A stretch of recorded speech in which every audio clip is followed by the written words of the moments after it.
Human beings are amazing creatures. We have learned to fly, travel faster than any other living thing, and stopped at nothing to commune with nature. And we seem to be capturing it all on camera. In this series, we'll be looking at some of the most death-defying accidents ever filmed. Survivors and eyewitnesses will tell us what went wrong and why. And our panel of experts will dissect the scientific principles behind these extraordinary events, revealing what role the laws of science play in the people's survival, and to what degree they just got lucky.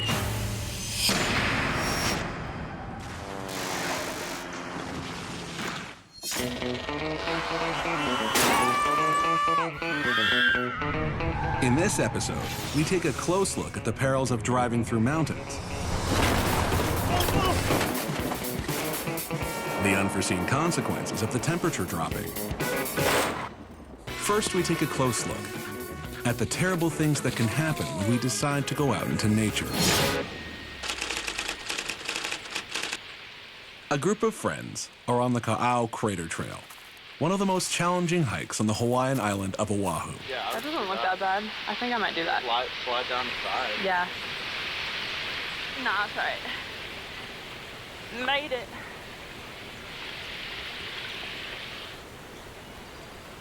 Whoa.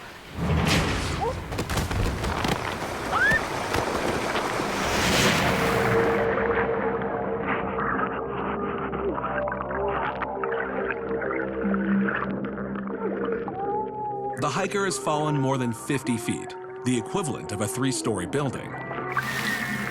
Oh man, that is not good. Incredibly, she has survived. To understand how, we'll examine the science behind her fall. But first, we need to take a closer look at what actually happened. The video was captured by then 23-year-old Heather Friesen, originally from Indiana.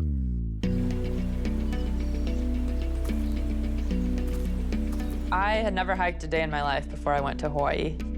Heather is in Oahu on a beach volleyball scholarship at the University of Hawaii.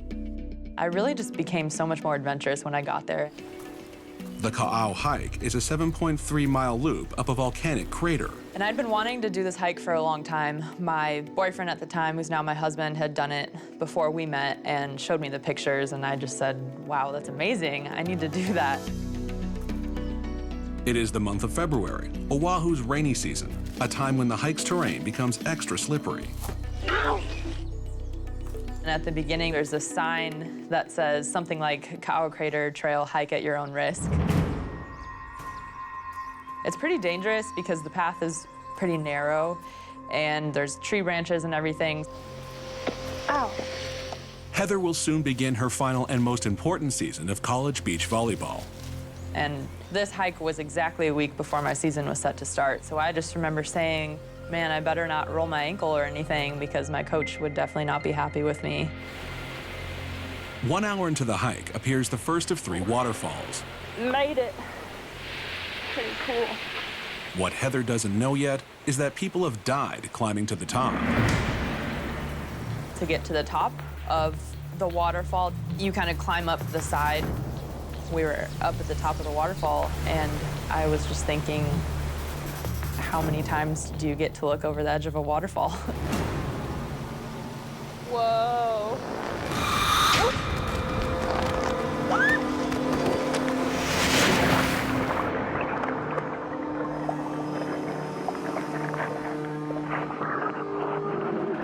The way down was just a straight free fall. I tried to grab on, but that was too slippery, and I just kept falling. And then I think I need to land on my left side because I'm right-handed, so I didn't want to mess up my hitting shoulder.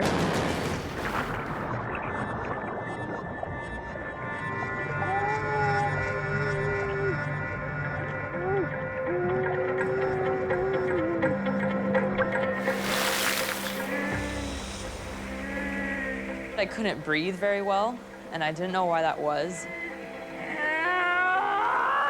And I tasted blood, and in my mind, I thought I probably have internal bleeding or something. I don't know what is going on.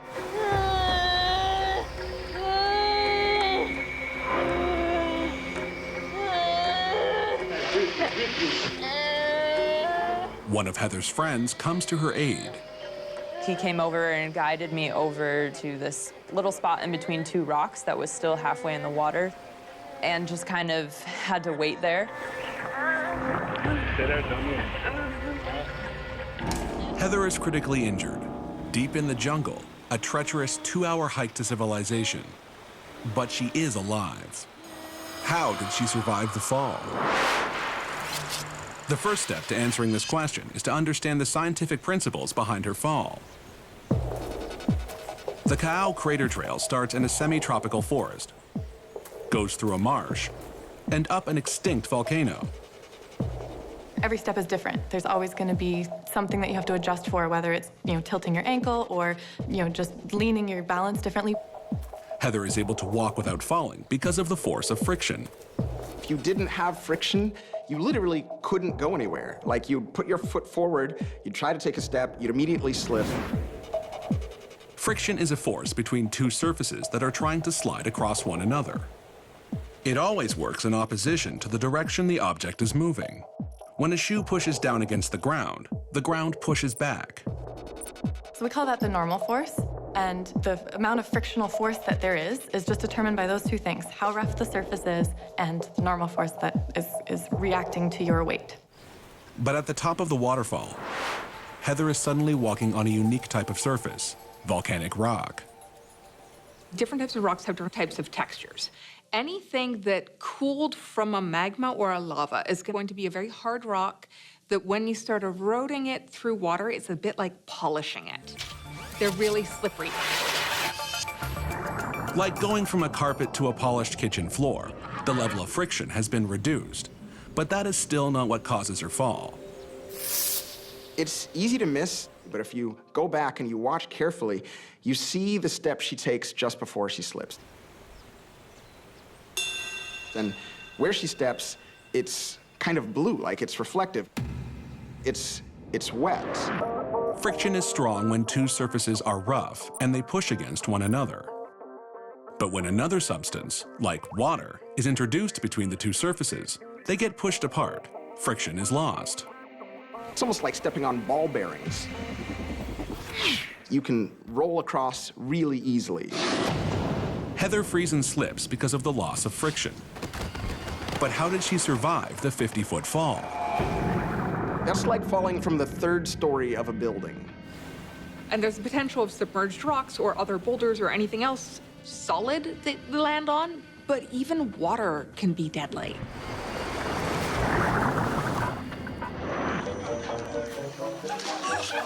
If you've ever belly flopped in a pool and you thought, oh, how can this hurt this much? I jumped from a foot and my belly is in agony. That's what it's like times like 10 if you fall from the height that she fell from. You transfer all your kinetic energy from the fall to the water, and it's literally like hitting a wall. Hitting the water the wrong way can be deadly.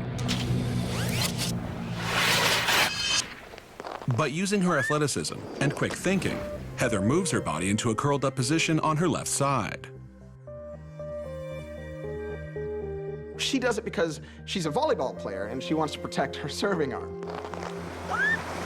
By curling up into a ball when she broke into the water, it helped break the surface tension of the water. She was able to slow her entry speed into the water enough that it wasn't lethal. Twisting into a shape with less surface area ensured less force pushing back from the water.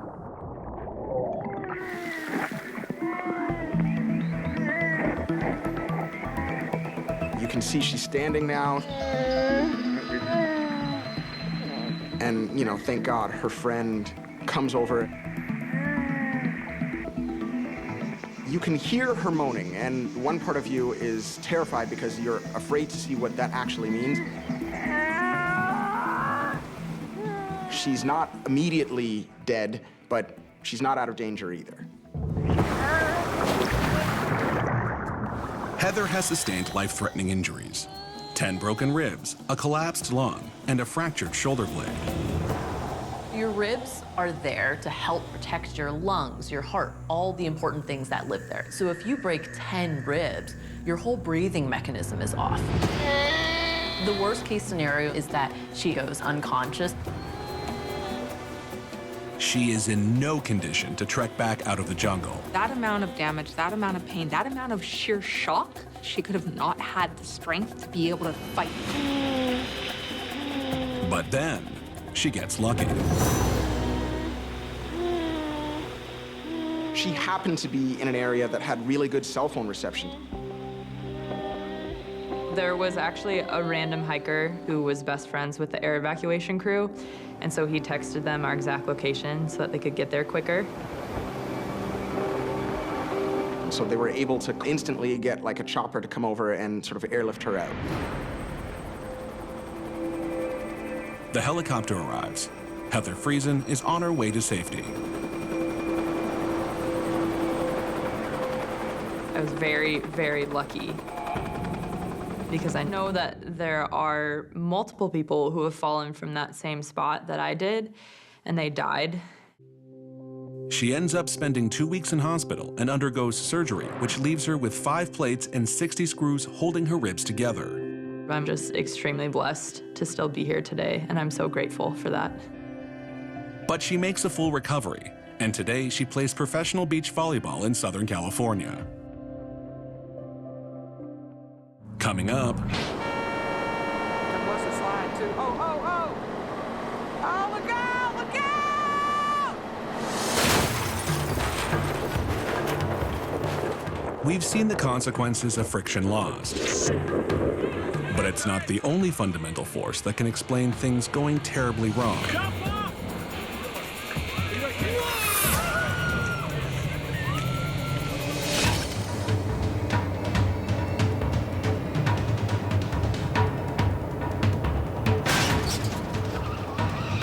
Soon, we'll take a look at momentum and how important it is to look out for things that are right in front of you.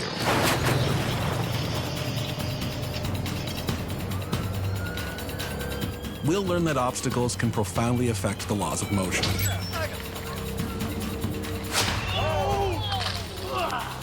And that steering in the right direction can also save your life.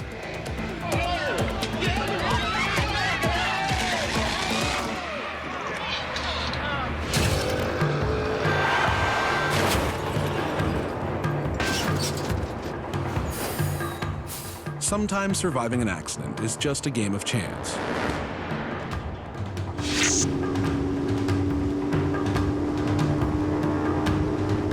But driving at almost 300 miles per hour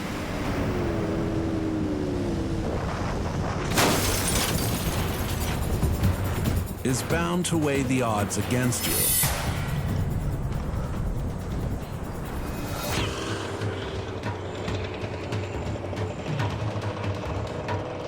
We can always try to expect the unexpected.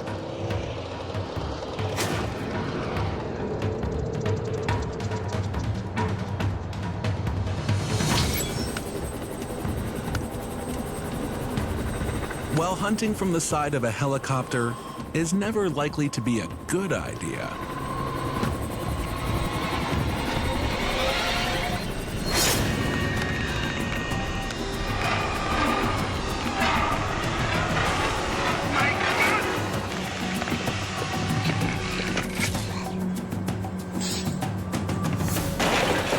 you'll come to appreciate that few things are as frustrating as driving in the city,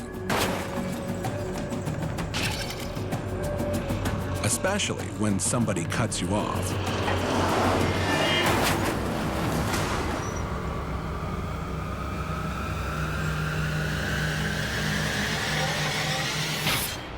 But as our upcoming video will show, even when you're in the countryside, you always need to keep your eyes on the road. On the Angeles Crest Highway in California, a car enthusiast captures his scenic drive through the San Gabriel Mountains.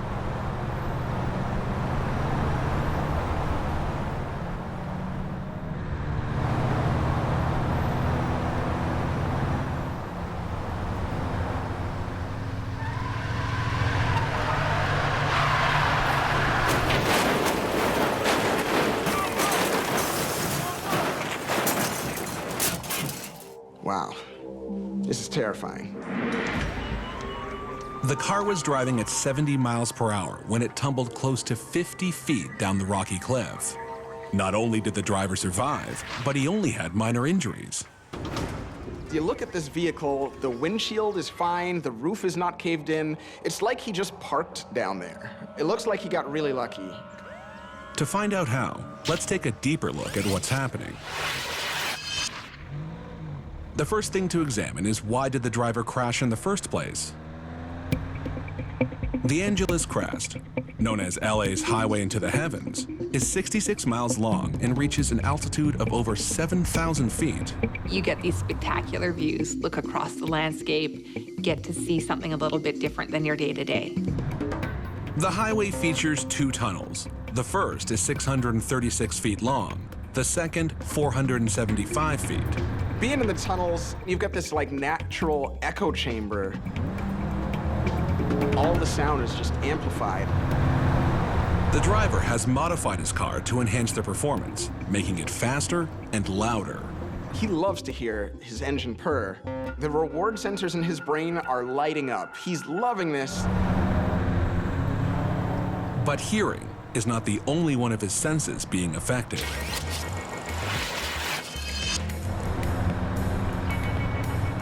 Going from a dark tunnel into a bright light takes time for your eyes to adjust. You go into this tunnel and it's dark, and so your pupils have to expand and take in as much light as possible. And then you go into really bright, sunny skies. Your pupils would have to get really, really small. And he goes through that twice. So you can imagine how at the end of both those tunnels, it's really hard to see what's coming up ahead of him. Just then, the road starts to curve. And all of a sudden, you know, your eyes are adjusting, and now you're seeing this big turn. And he's holding onto the wheel. He's still thinking, there's something I can do about this, and he's doing everything he can to try to regain control. At that moment, he hits the brakes. So slamming on the brakes in this instance is actually not good. And the reason for that is that if you slam on the brakes, you're jamming up the tires. So now they can't roll. They can only slide. So you're actually preventing any hope of static friction picking up again. Static friction is the frictional force between surfaces that are not moving relative to each other. The tire doesn't move relative to the road surface. It's just that continuously new parts of the tire get in contact with the road as the wheel is rolling. But when the car starts to slide, it means that kinetic friction takes over. The frictional force between surfaces that are moving relative to each other. You lose that static friction with the road, and all of a sudden, your car is no longer driving in the direction you want it to. And there's a moment in this video, you can hear it when he loses control. It's that telltale sound when a tire screeches across the concrete. The tires are sliding. There's very few things that you can do at that point. But now, with the loss of static friction, the driver is facing a whole new force. His car has a tremendous amount of momentum coming down the side of this mountain. The momentum is mass times velocity. The car is pretty massive, and it's been going at high speed. And the key is that momentum is directional. It's taking him down that way, whether he wants to or not. So it started flipping and spinning as a response to that momentum. The next question to answer is, how did the driver survive plummeting over the edge of one of the highest roads in California? And he needs something really strong to be able to absorb that. And that's exactly what he finds. The Angeles Crest Highway, built over decades, was completed in 1956. To prevent flooding, drainage pipes were built under it. It's one of these concrete drainage pipes that the car lands on. You can see that the car would have kept rolling down the valley if there was nothing there to stop it. And this pipe stops him dead in his tracks. So he got really lucky that there was something that was there to take him from 70 miles per hour down to 0. The driver was able to step out of the car completely unharmed. If he had fallen earlier or later by seconds, it would have been a very different story. The rules of science dictated that the driver would fly off the highway, down the cliff. But the reason he survived was a whole lot of luck. We've learned that even ground-based activities like hiking can put you in harm's way. And friction is one important force. Without it, you may need to rely on luck alone. And while tunnels have great acoustics for fast cars, they can also stop you from seeing what's up ahead. Friction might help us stop slips, falls, and swerves in their tracks. But most of the time, the only way to survive is to get lucky.